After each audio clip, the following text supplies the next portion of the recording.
Les amis, comment allez-vous? Très heureux de vous retrouver pour cette nouvelle vidéo concernant le Real Madrid. Et qui dit trêve internationale dit petit bilan. Et donc, soit je prenais l'angle négatif, 5 raisons d'être inquiet, ou soit je prenais l'angle positif, 5 raisons d'y croire. Et vous avez vu mon visage, 5 raisons d'y croire, les amis. Et tout, pourtant, n'est pas parfait. On n'a pas encore la patte Xabi Alonso dans le jeu. On a un jeu qui est plutôt lent, qui manque d'intensité. Le pressing n'est pas parfait.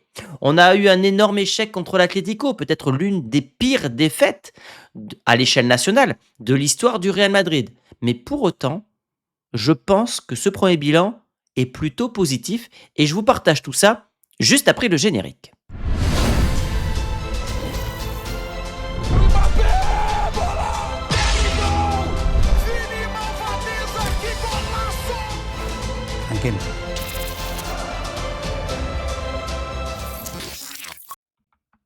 Le premier élément, il est comptable. Si on est très froid sur les chiffres, ce Real est leader.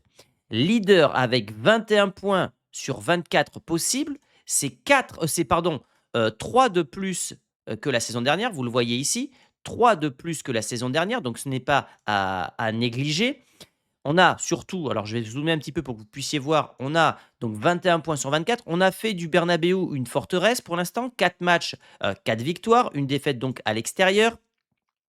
On a 2 points d'avance face aux Catalans, 5 par rapport à Villarreal et déjà 8 par rapport à l'Atlético. Donc d'un point de vue comptable, on est leader. Donc on ne peut pas dire que c'est la catastrophe industrielle, on est leader de la Liga, les amis. Et ça, il faut bien se le mettre dans la tête. D'autant plus que le Barça fonctionne pas bien. Ce Barça a été tristouné hier contre Séville. Peut-être un pauvre Barça qui a perdu le leader.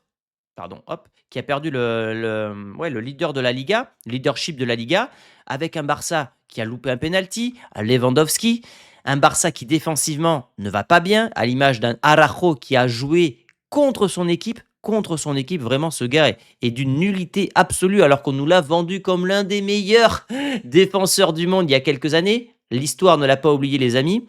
Et donc, surtout, ce Barça n'a plus l'effet de surprise.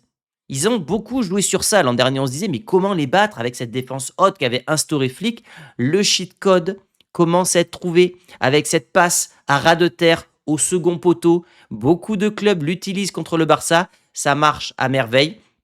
Ce Barça qu'il avait échappé belle contre le Rayo Vallecano, s'est lourdement incliné hier du côté de Sanchez Pizjuán. Donc oui, c'est pas parfait chez nous, mais chez les autres non plus, c'est pas si bon que ça, parce que ce Barça, ça fait plusieurs matchs où ils encaissent des buts, où ils sont menés au score, notamment à l'extérieur. Donc ça va pas du côté du Barça. Yamal enchaîne les blessures. On parle de leur meilleur joueur. Je ne souhaite aucun mal à ce mec-là. Mylène Pubalgie, c'est une vraie saloperie comme maladie, enfin comme blessure, pardon. Et un Barça sans Yamal, c'est pas la même chose qu'un Barça avec Yamal. Donc voilà, eux, ils ont des blessures plus ou moins inquiétantes. Et puis surtout, on a aussi l'Atlético qui pensait avoir lancé sa saison après 10 buts en 2 matchs, 5 contre le Real, 5 contre l'Eintracht Francfort. Finalement, match nul avec l'inépuisable Iago Aspas. Et ils perdent 2 points, ce qui fait qu'ils sont déjà à 8 points du Real Madrid malgré leur victoire sur nous. Donc oui, c'est pas parfait chez nous, les amis. Loin de là, loin de là. Mais l'Atlético est toujours aussi régulier. Le Barça a beaucoup de problèmes à gérer entre les blessures et le problème défensif et même la performance parfois d'un certain Robert Lewandowski, qui a loupé quand même un péno qui pouvait ramener le match nul du côté du Barça. Donc ça, d'un point de vue factuel, c'est pas la catastrophe industrielle côté Real Madrid. D'autant plus que le calendrier à venir du Real est difficile mais abordable à la fois. Je veux dire, le choc, c'est contre le Barça. Tu le joues chez toi. Bon, ça fait très longtemps que le Barça gagne au Bernabéu. C'est un terrain qu'ils aiment bien. Mais quand on voit les éléments d'espoir que je viens de vous donner, je me dis que ce Real est en mesure d'inquiéter ce Barça et qu'il faudra mettre fin à cette série noire contre les très très grosses écuries. Rétafé, ça sera compliqué parce que équipe sale, en plus qui a mis l'IA cette saison dans leur club et ils engrangent quand même pas mal de points. Valence à domicile, ça devrait le faire. Et puis il y aura un déplacement compliqué le 9 novembre du côté du Rayo pour un derby qui s'annonce caliente, puisque le Rayo a tenu tête au FC Barcelone. Mais voilà, je pense que déjà, ce premier argument a du poids. Le deuxième argument, et c'est peut-être l'une des plus grandes réussites de ce début de saison, c'est la cohabitation qu'on n'a pas vue l'année dernière entre Vinicius et Kylian Mbappé. Et je vous avais dit, moi j'adore regarder le body language entre les joueurs et je vois du sourire. Je vois un Mbappé qui porte Vinicius à l'entraînement. Je vois un Mbappé qui va embrasser la tête d'un Vinicius avant son tir au but. On ne le voyait pas l'année dernière. Donc ça veut dire que Mbappé s'est intégré. Mbappé est désormais apprécié. Il n'est plus vu comme l'élément perturbateur, mais il est vu comme un élément décisif pour son équipe. Vinicius, qui lui est un joueur qui adore le Real et qui est un joueur qui rassemble au Real Madrid comme un Camavinga, a totalement intégré Kylian Mbappé. Et oui, 25 goals assists entre ces deux joueurs à l'heure où on se parle. Cette saison, ils ont inscrit à 3 reprises des buts ensemble en Liga, alors que l'année dernière, ils l'ont fait qu'à 4 reprises. Donc ça, ce sont des stats qui parlent. On a ici, un Mbappé qui est en feu cette saison, avec notamment tous ses buts inscrits, etc. Bon, Mbappé est est dans une forme olympique, mais d'un point de vue statistique, on a vu dans la vidéo d'hier que Vinicius est en feu. Il fait partie des meilleurs joueurs dans le top 5 européen en termes de stats pour un attaquant. Donc, on a au même moment un Vinicius, merde, je mets des grands coups au micro, un Vinicius et un Mbappé qui performent ensemble. Là où l'année dernière, souvenez-vous, on avait Mbappé qui marquait, Vinicius qui était nul, Vinicius qui était fort, Mbappé qui était transparent. On n'avait jamais les deux au même niveau, au même moment. Là, c'est le cas côté Real Madrid et surtout au-delà des stats de ces deux joueurs, je trouve que c'est ce qu'ils dégagent ensemble qui me donne beaucoup d'espoir pour la suite. Je ne vois plus deux concurrents ou 2 joueurs qui veulent le trône, je vois 2 joueurs qui veulent jouer pour le Real Madrid. Et c'est peut-être l'une des très grandes réussites qu'a réussi à instaurer Xabi Alonso. Le troisième élément, les retours. Camavinga, on va faire tous les joueurs, mais Camavinga, son retour est très bon. Alors, est-ce que Xabi Alonso arrivera à le manier à sa sauce, à le faire grandir, puisque c'est un joueur qui nous frustre. On voit qu'il a un talent immense. Et en plus, il a marqué contre Kerat. Donc, je me dis que c'est quand même des éléments positifs pour que ce mec retrouve son niveau de forme. Mais comme je vous le dis à plusieurs reprises, Camavinga sous Xabi Alonso, ça peut donner un truc incroyable. Et je pense que ce gars-là a les moyens de mettre sur le banc un certain Aurélien Tchouaméni parce que lui va avoir ses courses progressives, va avoir une prise de risque dans la passe, va avoir cette volonté d'être un petit peu box-to-box, ce que n'est pas forcément Tchouaméni. C'est 2 profils totalement différents, mais oui, Camavinga, je compte énormément sur lui. Même chose. Alors oui, et c'est As qui disait que c'est un joueur qui est considéré par le Real comme très spécial. Le club croit vraiment en lui, ils veulent être patients avec lui. Évidemment, deuxième retour, Trent Alexander-Arnold. Parce que là, depuis le début de la saison, on l'a quasiment pas vu. C'est d'ailleurs l'une de mes plus grosses frustrations, Arnold. On ne l'a pas vu. Et le peu de matchs où il a joué, il a été très discret. Finalement, la vraie version d'Arnold, on l'a vu, je crois, contre la Juve et contre Pachuca au Mondial des clubs. Mais voilà, le Real va récupérer des joueurs de haute volée. Quid d'Alexander-Arnold? Est-ce qu'il va jouer au milieu de terrain? Est-ce qu'il va jouer latéral droit? S'il joue latéral droit, va-t-il monter comme le fait Carreras ou va-t-il garder un rôle secondaire et presque défensif? Les coups de pied arrêtés, on sait que c'est une arme on sait qu'il adore tirer les coups de pied arrêtés. C'est une arme qui est sous-estimée du côté du Real Madrid, sous-exploitée du côté du Real Madrid. Voilà, on a vu qu'avec Arda Güler, on peut avoir des situations dangereuses. On va rajouter désormais Trent Alexander-Arnold et on ne sera plus obligé de mettre un Valverde latéral droit. On a Carvajal qui va également revenir. D'ailleurs, ce qui se dit en Espagne, c'est que Carvajal et Arnold devraient revenir pour le Classico. Voilà, donc là, pour l'instant, on a quand même eu pas mal d'absents, des absents de poids, et pour autant, on est leader.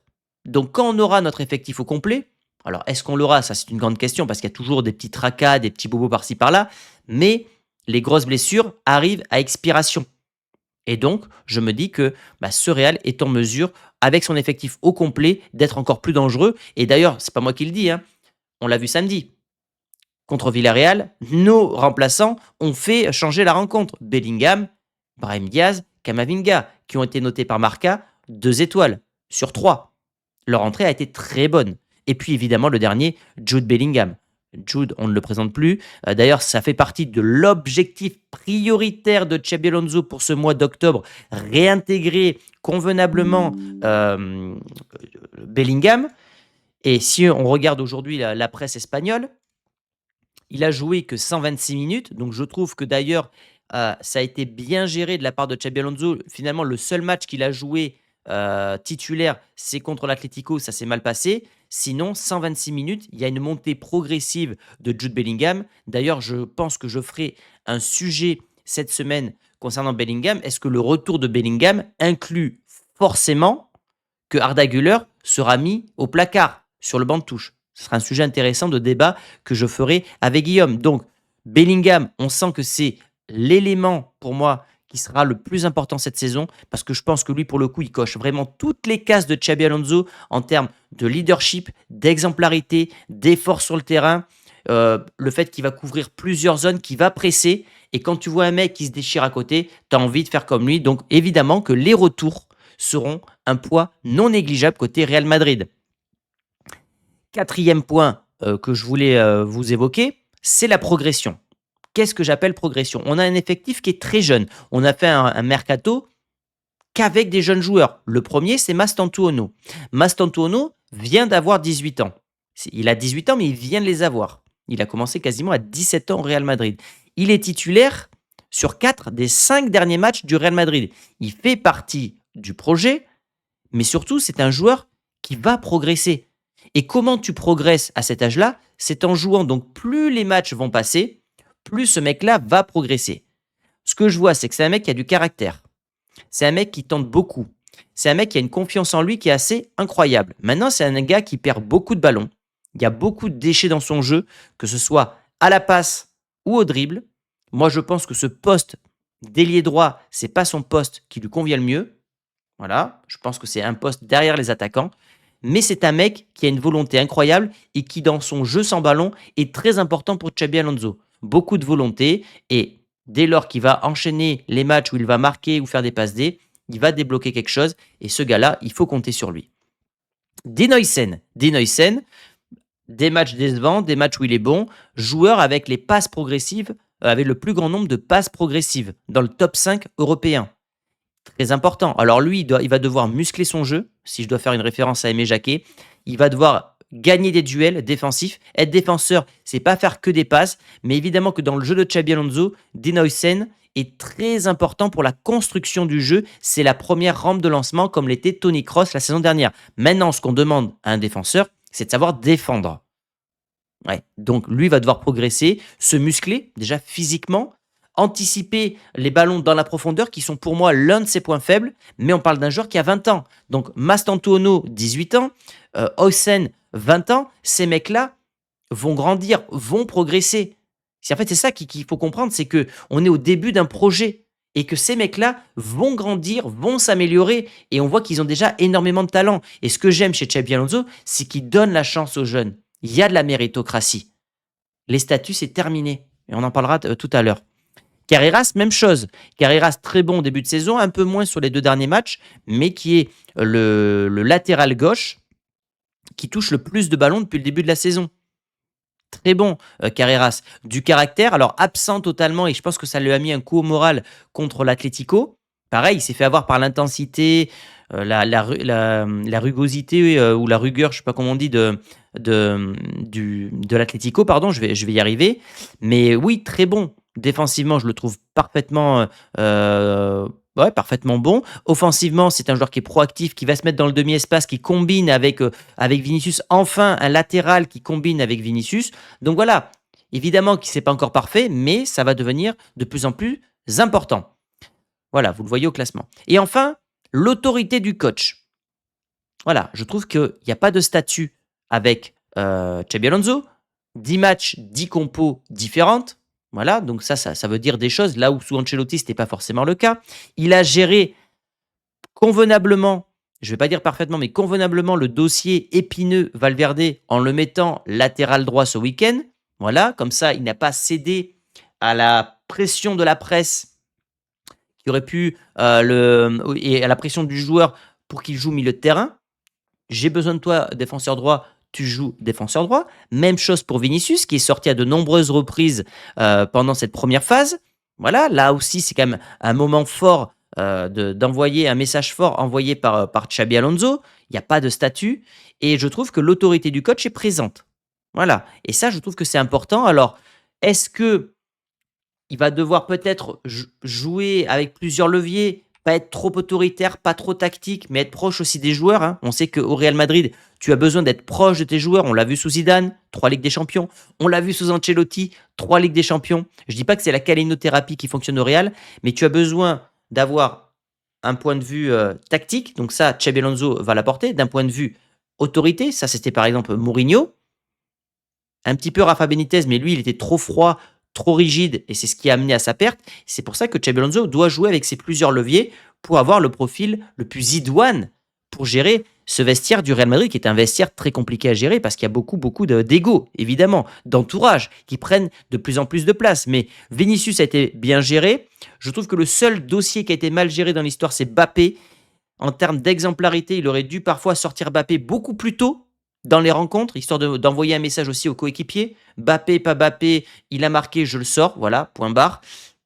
C'est peut-être le seul élément, mais Valverde, ça a été bien géré, les statuts ont été bien gérés, et oui, son homme fort, on le sait, c'est le Kicks, et ça sera un sujet de vidéo que je vais vous faire cette semaine, comment Xabi Alonso a métamorphosé le Kicks, parce qu'on n'a plus du tout le même joueur par rapport à la saison dernière, donc le sujet est en cuisine, je vous le prépare pour cette semaine, les amis. Mais ça fait partie des points forts, c'est qu'on a un Mbappé en feu, et il est en feu parce que Xabi Alonso l'a fait changer aussi. Donc voilà, beaucoup de points positifs, les 5 raisons, le classement, le retour des blessures, qu'est-ce que je vous ai mis d'autre, la relation Vini-Mbappé, enfin le coach et les individualités. Bref, pour moi, il y a des raisons d'être optimiste. Je ne vous dis pas que c'est parfait, les amis. Évidemment que ce n'est pas parfait. Et je vous ai même dit que cette première mi-temps, ce week-end, m'avait gonflé, que le match contre Keirat m'avait gonflé. Mais on est au début du projet. Il faut être patient. On l'a vu avec le PSG. Luis Enrique a mis du temps avant de réussir et son équipe est désormais injouable. Ce que je veux vous dire par là, c'est que si Xabi Alonso ne réussit pas à Madrid, je pense qu'on est en droit d'être inquiet pour la suite. Parce que pour moi, ce gars-là a toutes les qualités pour briller en tant que coach. Maintenant, à lui de savoir jongler, comme je vous l'ai dit tout à l'heure, avec les différents leviers. Donnez-moi votre avis sur le sujet. Est-ce que vous êtes optimiste ou inquiet? Si vous êtes optimiste ou inquiet, essayez de développer avec des différentes raisons. Et je vous donne rendez-vous ce soir à 17h pour le live avec Guillaume, les amis. Ciao!